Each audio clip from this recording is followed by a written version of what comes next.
விஜய் ரீனா கிட்ட உன்கிட்ட ஒரு விஷயம் கேட்கலாமா? அன்னைக்கு உனக்கு ஒரு கால் வந்தது, அதை பார்த்ததும் உன் முகம் மாறிடுச்சு, அதை நான் கவனிச்சேன், அது யாருன்னு கேட்பாரு. அதுக்கு ரீனா அது யாரும் இல்லப்பா, அது ஒரு ராங் நம்பர்னு எஞ்சி போவா. அதுக்கு விஜய் அர்ஜுனான்னு கேட்பாரு. அதுக்கு ரீனா அது ஏதோ அன்னவுன் நம்பர்னு சொல்வா. விஜய் கேட்பாரு, இன்னும் நீ அர்ஜுன் மேல கோவமா தான் இருக்கியா?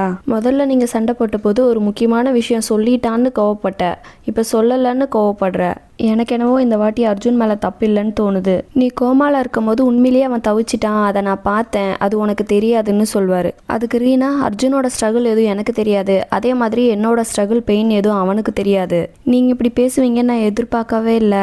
நான் மூவ் ஆன் ஆகிட்டேன், எனக்கு பழசு எதுவும் ஞாபகப்படுத்தாதீங்கன்னு சொல்வா. அதுக்கு விஜய் இதெல்லாம் மெமரிஸ் ரீனா, அவ்வளோ சீக்கிரம் மறைஞ்சு போகாது, திரும்ப திரும்ப ஞாபகம் வந்துக்கிட்டே இருக்கும், ஃப்ரெஷ்ஷாக இருக்கும். எனக்கு உன் லைஃப்பில் நீ எது பண்ணாலும் திரும்ப ரிக்ரெட் பண்ணக்கூடாது, அவ்வளோதான். எது பண்ணாலும் யோசிச்சு பண்ணு, எனக்கு உன்னோட சந்தோஷம் தான் முக்கியம், அதுதான் எனக்கு வேணும்னு சொல்வாரு. அதுக்கு ரீனா நீங்க கணேஷ் அங்கிள் என்னோட ஒர்க், இதுதான்ப்பா எனக்கு சந்தோஷம், திரும்ப இதை நீங்க ஞாபகப்படுத்தாதீங்கன்னு சொல்லிடுவா. அர்ஜுன் ரீனாக்கு தெரியாம கால் வந்துருச்சு, சாரின்னு சொல்லி மெசேஜ் அனுப்பியிருப்பான். அதுக்கு ரீனா நோ ப்ராப்ளம்னு ரிப்ளை டைப் பண்ணிட்டு சென்ட் பண்ணாம யோசிச்சுட்டு வச்சிருவா. திரும்பவும் 2-3 வாட்டி மெசேஜ் டைப் பண்ணிட்டு சென்ட் பண்ணாம விட்டுருவா. கரெக்டா அந்த டைமுக்கு கதிர் கால் பண்ணி இன்னைக்கு நீ ஃப்ரீயான்னு கேட்பான். அதுக்கு ரீனா இன்னைக்கு ஆஃப், அதனால ரெஸ்ட் எடுக்க போறேன்னு சொல்வா. அதுக்கு கதிர் சரி ஓகே நான் நாளைக்கு கால் பண்றேன்னு சொல்லதும் ரீனா இப்ப ஃப்ரீ தான் சொல்லுன்னு சொல்வா. கதிர் லஞ்சுக்கு போலாமான்னு கேட்பான். உடனே ரீனா ஓகே சொல்லிடுவா. அர்ஜுனுக்கு பின்னாடி இருக்கிற பொண்ணு அர்ஜுனுக்கு முன்னாடி இருக்கிற மதுக்கு கிஸ் பண்ணிடுவா. அதுக்கு மது அர்ஜுன் கிட்ட தேங்க்ஸ் அர்ஜுன், இது எனக்கு பிடிச்சிருக்குன்னு சொல்வா. அர்ஜுன் நான் இல்லைன்னு சொல்வான். அதுக்கு மது விடு, பண்ணிட்டு வெக்கப்படாத, நான் தப்பா எடுத்துக்க மாட்டேன்னு சொல்வா.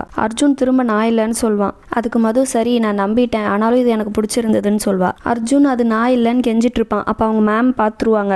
மேம் அர்ஜுனை நிக்க சொல்லிட்டு அங்க என்ன நடக்குது, ரொம்ப நாள் கழிச்சு நீ அரியர் எழுத தானே வந்திருக்க, என்ன கதை அடிச்சிட்டு இருக்க, மது நீயும் எந்திரி, 2 பேரும் வெளியே போங்கன்னு சொல்லிடுவாங்க. மது வெளியே வந்துட்டும் நல்லா இருந்ததுன்னு அதையே சொல்லிட்டு இருப்பா. அர்ஜுன் நான் கண்டிப்பா அது நான் இல்லை, பின்னாடி இருக்கிற பொண்ணு தான் வந்து கொடுத்துட்டு போனான்னு சொல்வான். அர்ஜுன் என்ன சொன்னாலும் மது திரும்ப திரும்ப அதே சொல்லிட்டு இருப்பா. கடைசியா நான் பிராங்க் பண்ணேன், நீ என்ன ரியாக்ட் பண்றேன்னு பாக்குறதுக்குன்னு சொல்வா. மது திரும்ப கேட்பா, இப்ப நான் கிஸ் கேட்டாலும் இப்படிதான் பேனிக் ஆகி பயந்து ஓடுவியான்னுட்டு. அதுக்கு அர்ஜுன் நீ பேசுறதே சுத்தமா நல்லா இல்லைன்னு சொல்வான். அதுக்கு மது நீ பேசுறது கூட தான் எனக்கு சுத்தமா பிடிக்கல, ஒரு அழகான பொண்ணு வந்து நானே கிஸ் கேட்கிறேன், ஆனா நீ ஓவரா பண்றேன்னு சொல்வா. அதுக்கு அர்ஜுன் உன் மேல எனக்கு இன்ட்ரெஸ்ட் இல்லைன்னு சொல்வான். அதுக்கு மது இன்ட்ரெஸ்ட் தான் கிஸ் பண்ணணும்னு அவசியம் இல்லைன்னு சொல்வா. அதுக்கு அர்ஜுன் இவன் நல்லா வச்சுட்டு என்னதான் பண்றதுன்னு சொல்லிட்டு போயிடுவான். திரும்பவும் மது அர்ஜுனை கேட்பா, இப்ப நீ எனக்கு சொல்லு, உண்மையை மட்டும் சொல்லு, நம்மளை பத்தி நீ என்ன நினைக்கிற, நம்ம நிறைய டைம் ஸ்பெண்ட் பண்ணியிருக்கோம், நிறைய பேசியிருக்கோம், எனக்கு உன்னை பிடிக்கும்னு 1000 வாட்டி சொல்லியிருக்கேன்னு கேட்பா. ரீனா கதிர்கிட்ட உன்னை எனக்கு பிடிச்சிருக்கு, ரொம்ப நாளுக்கு அப்புறம் இவ்வளோ கம்ஃபர்ட்டா ஒருத்தர் கூட நான் இருந்திருக்கேன், ஆனா நான் இன்னும் மூவ் ஆன் ஆகிறதுக்கு ரெடி இல்லைன்னு தோணுது,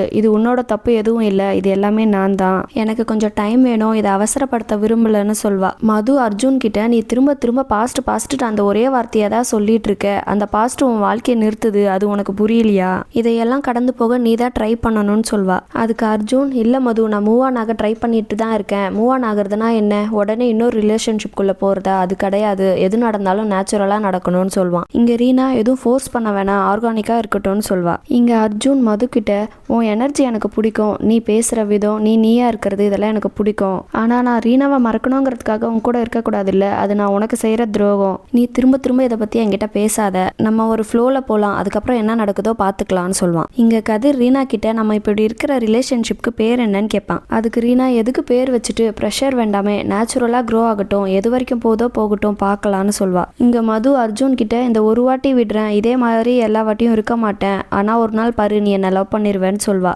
அதுக்கு அர்ஜுன் சம்டைம்ஸ் எனக்கும் அப்படிதான் தோணுதுன்னு சொல்வான். அதுக்கு மது சிரிப்பா. அதுக்கு அர்ஜுன் சம்டைம்ஸ் தான்னு சொல்வான்.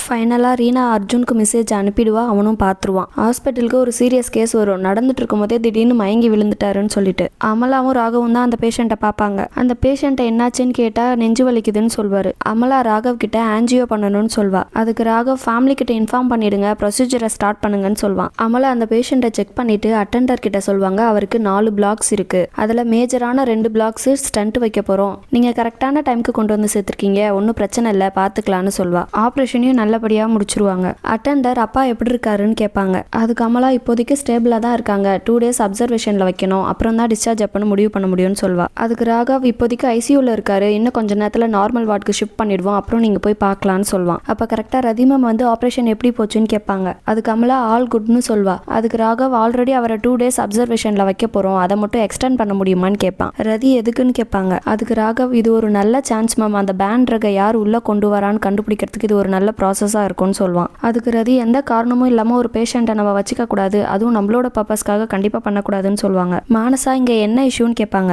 அதுக்கு ராகவ் பேஷண்ட்டு ஸ்டேபிளாக இருக்காங்க, அப்சர்வேஷன் பீரியடை மட்டும் 2 நாள் எக்ஸ்டெண்ட் பண்ண சொல்லி கேட்டேன், அந்த ட்ரக் யார் உள்ள வரான்னு கண்டுபிடிக்கிறதுக்காகன்னு சொல்லுவான். அதுக்கு ரதி ஆல்ரெடி நான் நோ சொல்லிட்டேன்னு சொல்லுவாங்க. அதுக்கு மானசா எதுக்கு ரதி மேம், இது நல்ல பிளான் தானே, இது ரைட்டா ராங்கான்னு பார்க்கக்கூடிய டைம் இல்லை, ஆல்ரெடி ஹாஸ்பிட்டல் லாஸ்ல தான் போயிட்டு இருக்கு, இதில் ஹாஸ்பிட்டலோட ரெப்புடேஷனும் அடி வாங்கிடக்கூடாதுல்ல, இதனால அந்த கல்பிரேட்டை கண்டுபிடிக்க முடியும்னா தாராளமாக பண்ணலான்னு சொல்லுவாங்க. அதுக்கு ரதி இது பெரிய தப்பு, பண்ணக்கூடாதுன்னு சொல்லுவாங்க. அதுக்கு மானசா தப்பு இல்லை, நம்ம எல்லாரும் சுச்சுவேஷனுக்கு ஏற்ற மாதிரி தானே சரி தப்புன்னு முடிவு பண்ணுறோம், அப்புறம் நம்ம இது வரைக்கும் எந்த தப்பான டெசிஷனும் எடுத்துட்டு அது சரி பண்ணலன்னு சொல்ல முடியுமான்னு சொன்னதும் ரதி மேம்க்கு ஒரு மாதிரி ஆயிடும். அப்புறம் அவங்க 2 பேரையும் நீங்கள் சொன்ன மாதிரி ப்ரொசீட் பண்ணுங்கன்னு சொல்லிடுவா. திவி அவள் ஃப்ரெண்டு கால் பண்ணி உங்கள் அப்பாவோட கார்டு டீட்டெயில்ஸ் உங்ககிட்ட இருக்கான்னு கேட்பா. அதுக்கு அந்த பொண்ணு இருக்கு, நீ எதுக்கு கேட்குறேன்னு கேட்கும். திவி அனுப்புறியான்னு கேட்பா. அதுக்கு அந்த பொண்ணு எதுக்குன்னே சொல்லாமல் நீ பாட்டுக்கு திடீர்னு கார்டு டீட்டெயில்ஸ் கேட்குறேன்னு சொல்லும். அதுக்கு திவி நீ அனுப்பு, நான் அந்த காசை தம்பிக்கிட்ட கொடுத்து அனுப்புறேன்னு சொல்வா. அதுக்கு அந்த பொண்ணு இதெல்லாம் பண்ணுறதுக்கு முன்னாடி ஒரு வாட்டி யோசிச்சு பாருன்னு சொல்லும். அதுக்கு திவி நான் யோசிச்சுட்டேன்னு சொல்வா. அதுக்கு இந்த பொண்ணு நீ எங்கே போகிறான்னு கேட்பா.